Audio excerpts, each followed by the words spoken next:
In my rage at the total lack of respect Nickelodeon showed the last episode, I completely forgot to mention that this episode is the introduction of the villainous Galactic Ninja. Now, Power Rangers is no stranger to the idea of an evil team of monsters brought together to take on our heroes, but there is a certain level of expectation here since every time this plotline's used, it makes the show more interesting. So the question is, will Super Ninja Steel be able to give us a storyline as good as the Psycho Rangers and the Five Fingers of Poison, or will this be the first Power Ranger season to botch this up entirely? Well, let's find out as we look at episode 6, Attack of the Galactic Ninja. The episode opens with Calvin running into Preston at school, causing the Blue Ranger to drop a necklace, and when Calvin asks who the necklace is for, Preston quickly hides it away, saying it's for no one. All 6 Rangers then head to class, but Calvin gets confused when he sees Preston and Haley heading to drama class together, and thinks it worse when Haley accidentally calls Preston My Sweetness before awkwardly trying to correct herself. On the ship, the Galactic Ninja make their debut, with the leader Wolverine saying that their powers come from mystical ninja medallions, before the other members, Speedwing, Rygor, and Venema, introduce themselves. Wolverine, also known as the Thief of Memories, says he'll be the first one to take on the Rangers, even though it would be stronger for the team to attack together, but let's see where this goes. At drama class, the Blue and White Rangers are cast as Romeo and Juliet, which opens that night, with Haley nervous about performing, but Preston reassures her that she'll do great. During the rehearsal, Victor arrives in full costume, trying to prove that he's a better Romeo than Preston, but the drama teacher's quick to point out that if Victor wanted to play Romeo, he should have auditioned for the part 3 weeks ago. In order to shut Victor up, the teacher makes the jock Preston's understudy, meaning that if anything should happen to the Blue Ranger,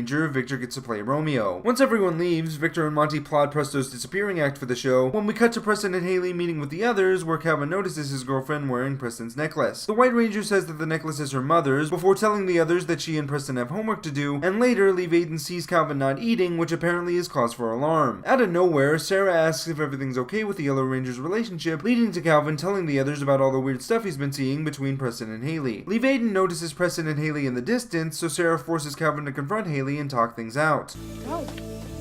Look!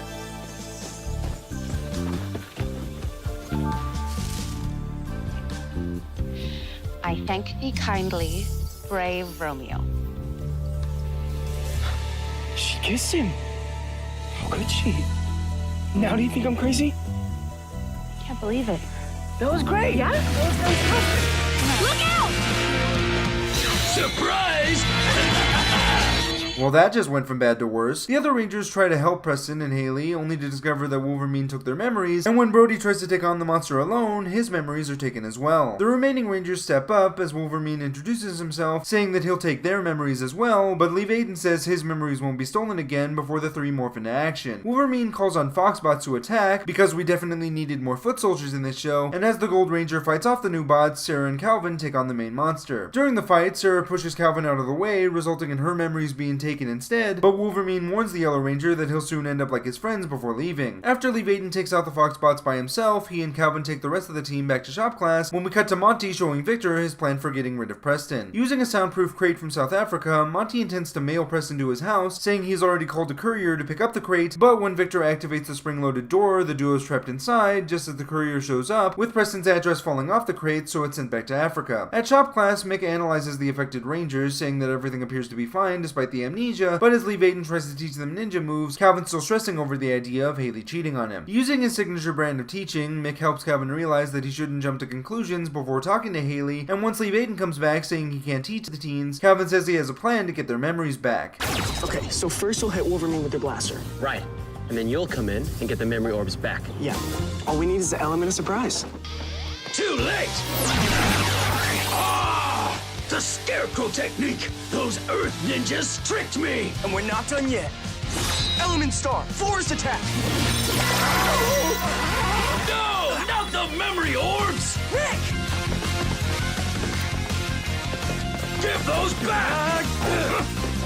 Man, it's a good thing Calvin got the team's memories back, otherwise they would have had to deal with this for longer than 5 minutes. Randomly, Haley says she feels like she hasn't seen Calvin in a while, but Calvin says they have to talk before the Rangers shift their focus on Wolverine, who sends Foxbots at the team. The Rangers make quick work of the Foxbots before chasing Wolverine, and after the team deals with some ninja clones, Calvin and Brody combine powers to finish the monster off. Cosmo Royale gigantifies Wolverine, so the Rangers call on the Megathrone, and though the monster survives the team's final attack, Madame Odious collects his drop medallion to use for her own scheme. After the fight, fight, Calvin asks Haley what's going on, saying that he saw her kissing Preston, but before she can answer, Preston tells her that it's time, so the White Ranger invites everyone to come watch a play. During the performance, Calvin realizes how he misunderstood the situation, which would be more effective if the episode didn't keep cutting back to him to spell things out for the audience. After the play, Calvin congratulates Haley before apologizing that he got jealous, even though there's no reason for him to apologize, but at least he learned his lesson. The drama teacher then asks the crowd if anyone's seen Victor Vincent, and the episode ends with Victor and Monty opening the crate in Africa where they're almost eaten by lions. This episode is not very good. It's got some good ideas and a decent introduction to the Galactic Ninja, but there are some pacing issues that make it hard for any element in the episode to breathe properly. However, unlike previous episodes with rushed pacing, Victor and Monty are not the ones at fault here. Their antics in this episode don't feel out of place because they're directly involved in Preston and Haley's subplot, and it was a good idea to write the two out until we needed them for the ending joke. No, the fault of this episode lies in the fact that there are two plots fighting for screen time, with neither one given a satisfactory payoff. We certainly started strong with the jealousy plotline that turns out to be a big misunderstanding, but for whatever reason, that's cut off by the amnesia story, which only serves to fill time since it lasts a couple minutes and doesn't affect anything at all. Then the episode awkwardly tries to go back to the jealousy plot as if nothing happened, but by that point I was more confused than anything else. That's not to say that these plots couldn't work together in a different context, but I think in order to pace these two storylines better, the show needed to turn this single episode into a two-parter. Not only would that make the Galactic Ninja feel like more of a threat, but that would also give more time to the amnesia plot to make it more significant. Imagine if, after Preston and Haley got their memories taken, Calvin and Haley fell in love all over again, leading to Calvin having to deal with whether or not he wants Haley to get her memories back since he still thinks she's cheating on him. And on Preston's end, the show could have more scenes with him and Victor, since the jock is supposed to be the Blue Ranger's understudy, which could lead to more realistic moments of comedy. The extra episode space could also provide a reason for why Haley wants to play Juliet if she has stage fright, though I do like that Preston's the one to help her out with that since he's been on stage before as a magician. Side note, Lee Vaden's comment about not wanting his memories stolen again was a nice touch. Overall, this is not the worst episode of the season, but it is probably the one that's most affected by the pacing issues that have become all too familiar at this point. It simply tries to do too much in the 20 minutes it has, which is a shame since I feel like the show could have had something more impactful if they just stretched the story out. Still, this is not a terrible introduction to the Galactic Ninja since Wolverine survived to fight another day, and at least this episode didn't end prematurely on me. I'm Nick, aka IronBet1993,